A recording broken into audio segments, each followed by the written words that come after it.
दोस्तों, अगर आपको भी भारत और इंग्लैंड के बीच खेले गए पहले टेस्ट के दूसरे दिन का मुकाबला पसंद आया हो तो हमारी इस वीडियो को दिल से एक लाइक जरूर कीजिएगा।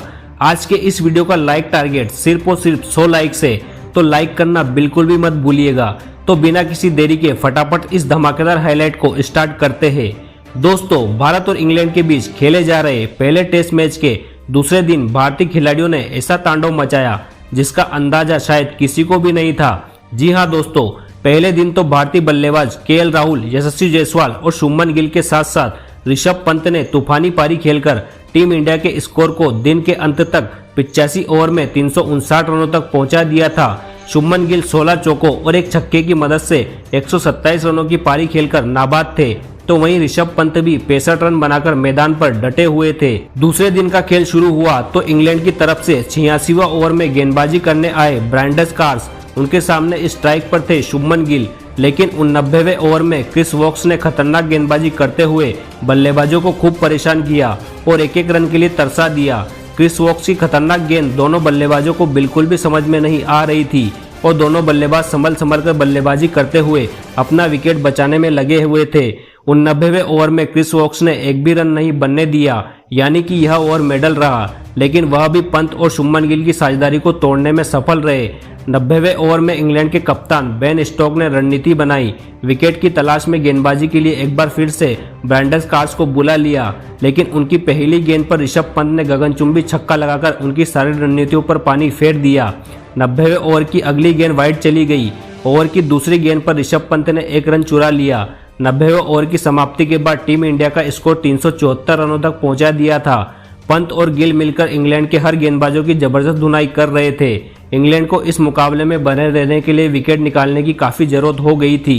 91वें ओवर में क्रिस वोक्स ने शानदार गेंदबाजी का नजारा पेश किया और सिर्फ एक ही रन बनने दिया। 92वें ओवर में इंग्लैंड के कप्तान बेन स्टोक्स ने गेंद को एक बार फिर से ब्रैंडन कार्स के हाथों में थमा दिया। ओवर की पहली गेंद पर पंत ने सिंगल लेकर स्ट्राइक शुभमन गिल को दे दिया। इसके बाद दोनों बल्लेबाजों ने मिलकर सिंगल और डबल की सहायता से ब्रैंडन कार्स के इस ओवर में 5 रन जोड़ डाले। 93वें ओवर में विकेट की तलाश में गेंदबाजी के लिए खुद इंग्लैंड के कप्तान बेन स्टोक्स आ गए।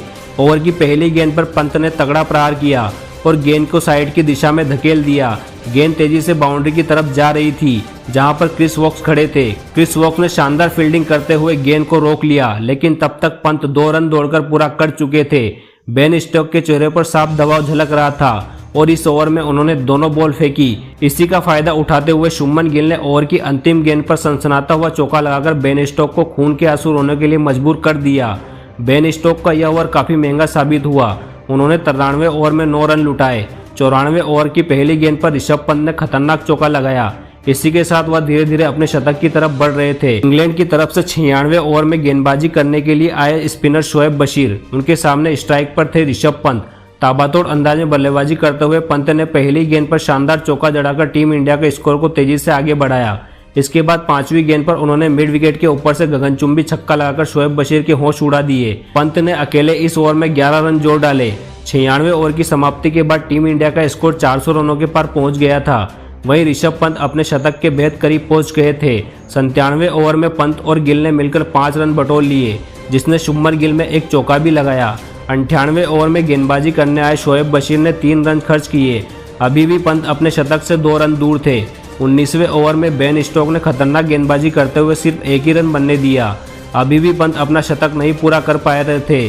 100वें ओवर में इंग्लैंड की तरफ से गेंदबाजी करने आए शोएब बशीर।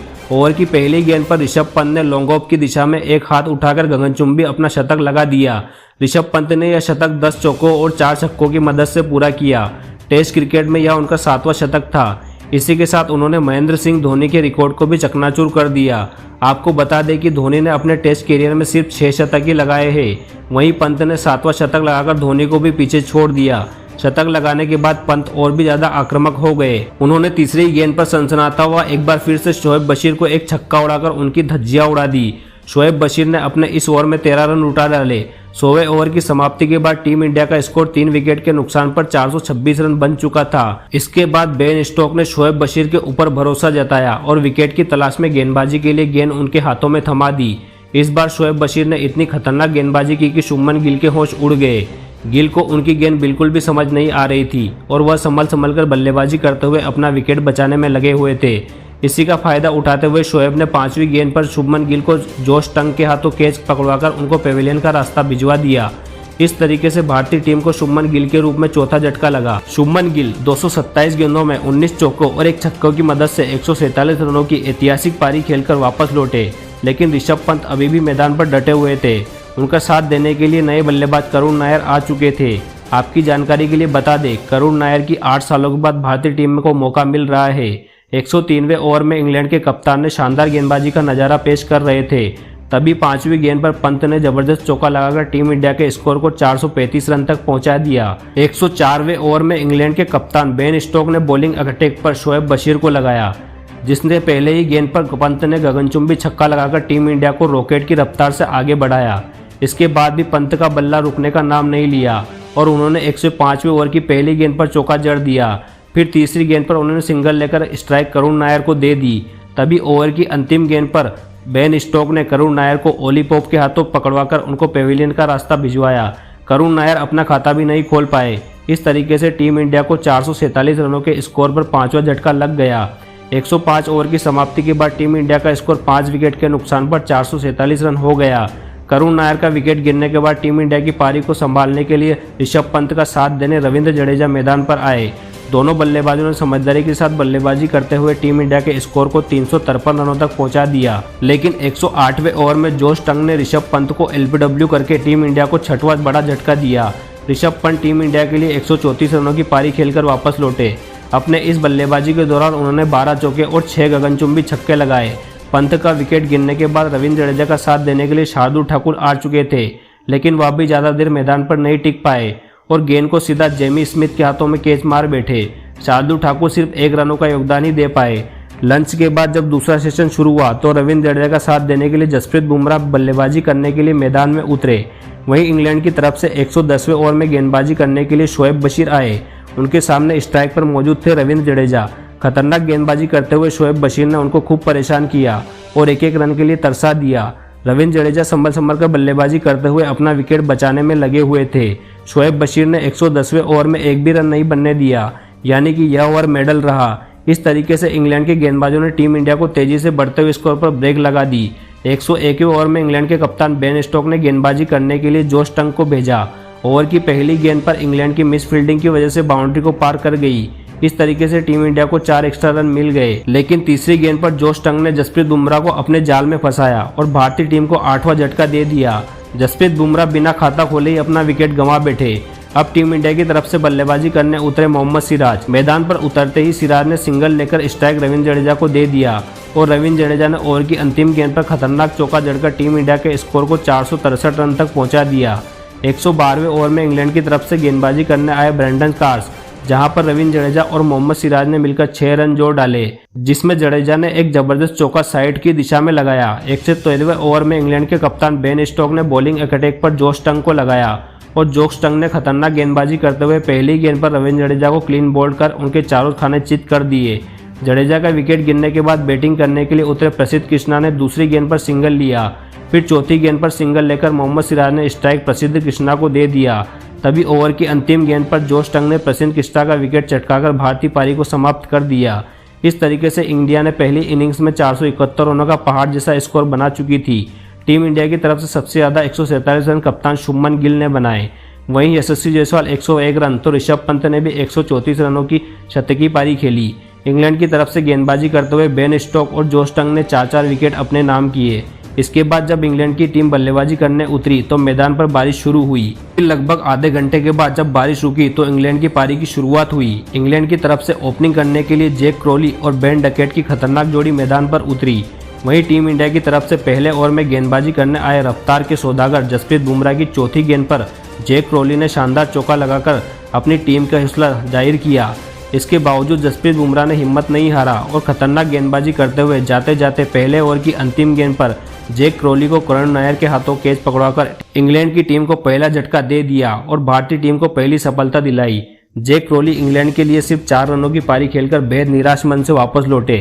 पहले ओवर में इंग्लैंड की टीम सिर्फ 4 रन बनाकर 1 विकेट गंवा चुकी थी। जैक क्रोली का विकेट गिरने के बाद बेन डकेट का साथ देने मैदान पर उतरे ओली पोप। दोनों बल्लेबाजों ने कंधों से कंधा मिलाकर जिम्मेदारी पूरी की। दूसरे ओवर में टीम इंडिया के कप्तान शुभमन गिल ने गेंदबाजी के लिए मोहम्मद सिराज को भेजा। उनके सामने स्ट्राइक पर थे बेन डकेट। डकेट ने दूसरी गेंद पर सिंगल लेकर स्ट्राइक ओली पोप को दे दिया। स्ट्राइक पर आते ही ओली पोप ने लेग साइड की दिशा में जबरदस्त चौका लगाकर इंग्लैंड को स्कोर को तेजी से आगे बढ़ाया। इसके बाद दूसरे ओवर की अंतिम गेंद को भी चौके में तब्दील कर दिया। मोहम्मद सिराज का यह ओवर टीम इंडिया के लिए काफी महंगा साबित हुआ। उन्होंने दूसरे ओवर में 9 रन लुटा दिए। 2 ओवर की समाप्ति के बाद इंग्लैंड का स्कोर 1 विकेट के नुकसान पर 13 रन बन चुका था। तीसरे ओवर में जसप्रीत बुमराह ने खतरनाक गेंदबाजी करते हुए बेन डकेट को खूब परेशान किया और एक भी रन नहीं खर्च किया, यानी कि तीसरा ओवर मेडन रहा। चौथे ओवर में टीम इंडिया के कप्तान शुभमन गिल ने एक बार फिर से मोहम्मद सिराज के हाथों में गेंद थमा दी।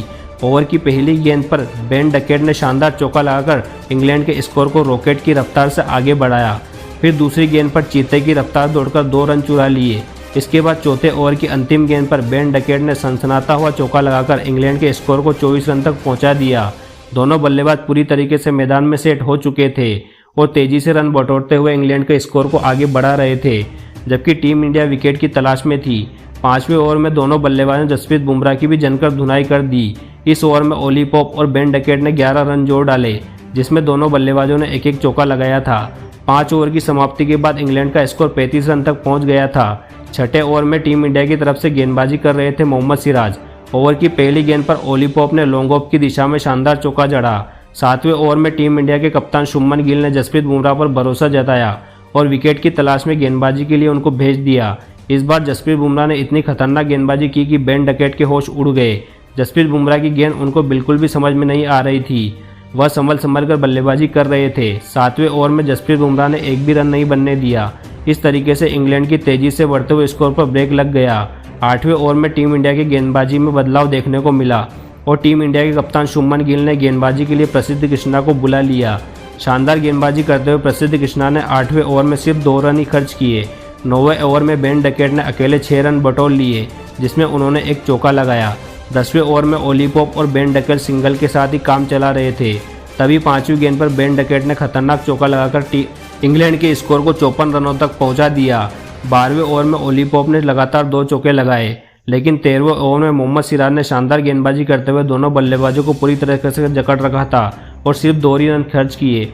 14वें ओवर में टीम इंडिया के कप्तान शुभमन गिल ने गेंदबाजी करने के लिए प्रसिद्ध कृष्णा को भेजा। इस ओवर में बेन डकेट और ओली पोप ने सिर्फ और सिर्फ सिंगल के साथ ही काम चलाया। 15वें ओवर में सिराज ने अपनी गेंदबाजी से दोनों बल्लेबाजों को होश उड़ा दिए और एक एक रन के लिए तरसा दिया। 16वें ओवर में बेन डकेट ने प्रसिद्ध कृष्णा की धज्जियां उड़ाकर रख दी। ओवर की तीसरी गेंद पर डकेट ने ऑफ साइड की दिशा में शानदार चौका लगाया। फिर अंतिम गेंद पर 1 रन लगाकर चौका जड़ाने की कोशिश की और घुटने टेकने पर मजबूर कर दिया। प्रसिद्ध कृष्णा ने अपने इस ओवर में 10 रन लुटाए। 17वें ओवर में मोहम्मद सिराज ने गेंदबाजी करते हुए 4 रन खर्च कर डाले। 18वें ओवर में टीम इंडिया की गेंदबाजी में जबरदस्त बदलाव देखने को मिला और इस बार शुभमन गिल ने बॉलिंग के लिए स्पिन के जादूगर रविंद्र जडेजा को बुला लिया। जडेजा अपनी गेंदबाजी से दोनों बल्लेबाजों को खूब परेशान कर रहे थे, लेकिन 20वें ओवर की पहली गेंद पर ओली पोप ने जबरदस्त चौका लगाया। 21वें ओवर में टीम इंडिया की तरफ से गेंदबाजी कर रहे थे मोहम्मद सिराज। इस ओवर में ओली पोप और बेन डकेट सिंगल के साथ ही काम चलाना पड़ा। 22वें ओवर में टीम इंडिया के कप्तान शुभमन गिल ने गेंदबाजी करने के लिए रविंद्र जडेजा को भेजा। जडेजा शानदार गेंदबाजी का नज़ारा पेश कर रहे थे, लेकिन 5वीं गेंद पर बेन डकेट ने रिवर्स स्वीप करके खतरनाक चौका लगा दिया और अपनी टीम के स्कोर को रॉकेट की रफ्तार से आगे बढ़ाया। उसी के साथ बेन डकेट ने अपने टेस्ट करियर का 14वां अर्धशतक भी ठोक दिया। 23वें ओवर में शानदार गेंदबाजी करते हुए जसप्रीत बुमराह ने सिर्फ 2 रन खर्च किए। 24वां ओवर रविंद्र जडेजा ने मेडन डाला। इसी के साथ टी ब्रेक हो गया। टी ब्रेक के बाद तीसरा सेशन शुरू हुआ। तब टीम इंडिया कप्तान शुभमन गिल ने रणनीति बनाई। बॉलिंग अटैक पर जसप्रीत बुमराह को लगाया, लेकिन ओली पोप ने पहली गेंद पर खतरनाक चौका जड़कर टीम इंडिया की सारी रणनीति पर पानी फेर दिया। फिर तीसरी गेंद और 5वीं गेंद पर दोनों बल्लेबाजों ने सिंगल लेकर इंग्लैंड के स्कोर को 113 रन तक पहुंचा दिया। दोनों बल्लेबाज मजबूती के साथ मैदान पर अपना पैर जमा चुके थे और उनके बीच 100 से ज़्यादा रनों की साझेदारी हो चुकी थी। वहीं दूसरी तरफ भारतीय टीम को इस मुकाबले में बने रहने के लिए विकेट की तलाश थी। 25वें ओवर की पहली गेंद पर चौका जड़कर ओली पोप ने भी अपना अर्धशतक पूरा कर लिया। टीम इंडिया के कप्तान शुभमन गिल ने मोहम्मद सिराज, जसप्रीत बुमराह, प्रसिद्ध कृष्णा, यहां तक कि रविंद्र जडेजा को भी आजमा लिया था, लेकिन कोई भी गेंदबाज ओली पोप और बेन डकेट की पार्टनरशिप को नहीं तोड़ पा रहा था। 27वें ओवर की समाप्ति के बाद इंग्लैंड का स्कोर 1 विकेट के नुकसान पर 117 रन तक पहुंच गया था। 28वें ओवर में टीम इंडिया की तरफ से गेंदबाजी करने के लिए आए रविंद्र जडेजा की तीसरी गेंद पर बेन डकेट ने सनसनाता हुआ चौका लगाकर इंग्लैंड के स्कोर को आगे बढ़ाया। तभी 29वें ओवर में टीम इंडिया के कप्तान शुभमन गिल ने विकेट की तलाश में बॉलिंग अटैक पर एक बार फिर से जसप्रीत बुमराह को लगाया। उनके सामने स्ट्राइक पर थे ओली पोप। ओवर की पहली गेंद पर ओली पोप ने लॉन्ग ऑफ की दिशा में खतरनाक चौका लगा दिया। दूसरी गेंद पर सिंगल लेकर उन्होंने स्ट्राइक बेन डकेट को दे दिया। खतरनाक गेंदबाजी करते हुए जसप्रीत बुमराह ने तीसरी गेंद पर बेन डकेट को क्लीन बोल्ड करके उनको चारों खाने चित कर दिया और इस तरीके से बड़ी साझेदारी को भी तोड़ दिया। बेन डकेट 94 गेंदों में 9 चौकों की सहायता से 62 रनों की अर्धशतकीय पारी खेलकर पेविलियन की तरफ लौट गए। इस तरीके से इंग्लैंड की टीम 126 रन के स्कोर पर दूसरा बड़ा झटका लगा। अब इंग्लैंड की तरफ से बल्लेबाजी के लिए सबसे भरोसेमंद बल्लेबाज जो रूट मैदान में उतर चुके थे। जो रूट के चेहरे पर विकेट गिरने का दबाव साफ झलक रहा था और संभल कर बल्लेबाजी कर रहे थे। 30वें ओवर में गेंदबाजी करते हुए मोहम्मद सिराज ने दोनों बल्लेबाजों को पूरी तरीके से जकड़ रखा था, सिर्फ एक ही रन बनने दिया। 31वें ओवर में टीम इंडिया के कप्तान शुभमन गिल ने बॉलिंग अटैक पर फिर से जसप्रीत बुमराह को लगाया। ओवर की अंतिम गेंद पर ओली पोप के कैच आउट का चांस बना, लेकिन यशस्वी जायसवाल ने कैच ड्रॉप कर दिया। टीम इंडिया की तरफ से 32वां ओवर लेकर आए मोहम्मद सिराज की दूसरी गेंद पर जो रूट ने अपनी पारी का पहला चौका लगा दिया। 32वें ओवर की समाप्ति के बाद इंग्लैंड का स्कोर 2 विकेट के नुकसान पर 133 रनों तक पहुंचा दिया। 33वें ओवर में टीम इंडिया की तरफ से विकेट की तलाश में गेंदबाजी के लिए आए जसप्रीत बुमराह ने शानदार गेंदबाजी का नज़ारा पेश किया। बुमराह की गेंद ओली पोप को बिल्कुल भी समझ में नहीं आ रही थी और एक रन बनाने के लिए काफ़ी मुश्किल हो रही थी, लेकिन ओवर की तीसरी गेंद पर ओली पोप ने सिंगल लेकर स्ट्राइक जो रूट को दिया। जसप्रीत बुमराह की अगली गेंद पर अंपायर ने नो बॉल करार दिया और जसप्रीत बुमराह को एक एक्स्ट्रा गेंद फेंकना पड़ा। 33वें ओवर की समाप्ति के बाद इंग्लैंड का स्कोर 137 रन तक पहुंच गया। 34वें ओवर में टीम इंडिया के कप्तान शुभमन गिल ने बॉलिंग अटैक पर मोहम्मद सिराज को लगाया। सिराज ने अपनी खतरनाक गेंदबाजी से दोनों बल्लेबाजों को खूब चकमा दिया। ओवर की 5वीं गेंद पर जो रूट के एलबीडब्ल्यू होने का चांस बना। जो रूट ने रिव्यू लिया पर बड़े स्क्रीन पर साफ दिखाई दिया जो रूट नॉट आउट थे। खतरनाक गेंदबाजी करते हुए मोहम्मद सिराज ने 34वें ओवर में सिर्फ और सिर्फ एक ही रन खर्च किया। 35वें ओवर में टीम इंडिया की तरफ से गेंदबाजी करना है प्रसिद्ध कृष्णा। उनके सामने स्ट्राइक पर मौजूद थे ओली पोप। ओवर की पहली गेंद को उन्होंने लॉन्ग ऑफ की दिशा में धकेल दिया। गेंद तेजी से बाउंड्री की तरफ जा रही थी, जहां पर शार्दुल ठाकुर खड़े थे। शानदार फील्डिंग करते हुए शार्दुल ठाकुर ने गेंद को रोक लिया और टीम इंडिया के लिए 2 महत्वपूर्ण रन बचा लिए। 35वें ओवर की समाप्ति के बाद इंग्लैंड का स्कोर 2 विकेट के नुकसान पर 141 रन हो चुका था। 36वें ओवर में मोहम्मद सिराज ने अपने खतरनाक गेंदबाजी से ओली पोप को खूब परेशान किया। ओली पोप संभल कर बल्लेबाजी करते हुए अपना विकेट बचाने में लगे हुए थे, लेकिन मोहम्मद सिराज भी टीम इंडिया को सफलता नहीं दिला पा रहे थे और 2 रन खर्च के वापस लौट गए। इंडिया की तरफ से 37वां ओवर लेकर आए प्रसिद्ध कृष्णा की पहली गेंद पर जो रूट ने चेते की रफ्तार से दौड़कर 3 रन बटोर लिए। फिर दूसरी गेंद पर ओली पोप ने सिंगल लेकर इंग्लैंड के स्कोर को 147 रन तक पहुंचा दिया। 38वें ओवर में जो रूट और ओली पोप ने सिंगल और डबल की मदद से 5 रन जोड़ डाले। 39वें ओवर में टीम इंडिया के कप्तान शुभमन गिल ने गेंद को प्रसिद्ध कृष्णा के हाथों में थमा दिया। ओवर की तीसरी गेंद पर ओली पोप ने दौड़कर 2 रन पूरे किए। फिर अगली गेंद पर उन्होंने लेग साइड की दिशा में धकेल दिया और 2 रन बटोर लिए। 5वीं गेंद पर उन्होंने 1 रन लिया। इस तरीके से प्रसिद्ध कृष्णा ने 39वें ओवर में 5 रन खर्च कर दिए। 40वें ओवर में टीम इंडिया की गेंदबाजी में बदलाव देखने को मिला। इस बार शुभमन गिल ने बॉलिंग करने के लिए शार्दुल ठाकुर को भेज दिया, लेकिन उनका यह प्रयोग काफी उल्टा पड़ गया। शार्दुल ठाकुर ने 40वें ओवर में 8 रन लुटा दिए, जिसमें ओली पोप ने एक खतरनाक चौका लगाया। 40 ओवर की समाप्ति के बाद इंग्लैंड की टीम 165 रन बना चुकी थी। 41वें ओवर में जो रूट और ओली पोप का बल्ला रुकने का नाम नहीं ले रहा था, जहां पर टीम इंडिया की तरफ से गेंदबाजी कर रहे थे प्रसिद्ध कृष्णा और दोनों खिलाड़ियों ने 41वें ओवर में तूफान मचाकर रख दिया। ताबड़तोड़ अंदाज में बल्लेबाजी करते हुए दोनों बल्लेबाजों ने इस ओवर में 7 रन जोड़ डाले, जिसमें ओली पोप का एक चौका भी शामिल था। मुकाबला आगे बढ़ता गया और दोनों बल्लेबाजों ने मिलकर इंग्लैंड के स्कोर को 44 ओवर में 198 रन तक पहुंचा दिया। वहीं ओली पोप धीरे धीरे अपने शतक की तरफ बढ़ रहे थे। 45वें ओवर में शार्दुल ठाकुर ने बहुत घटिया गेंदबाजी की और 12 रन लुटा दिए। 47वें ओवर की दूसरी गेंद पर ओली पोप ने सिंगल लेकर अपने टेस्ट करियर का 7वां शतक ठोक दिया। खतरनाक गेंदबाजी करते हुए जसप्रीत बुमराह ने तीसरी गेंद पर जो रूट को करुण नायर के हाथों कैच पकड़वाकर तीसरे विकेट अपने नाम किया।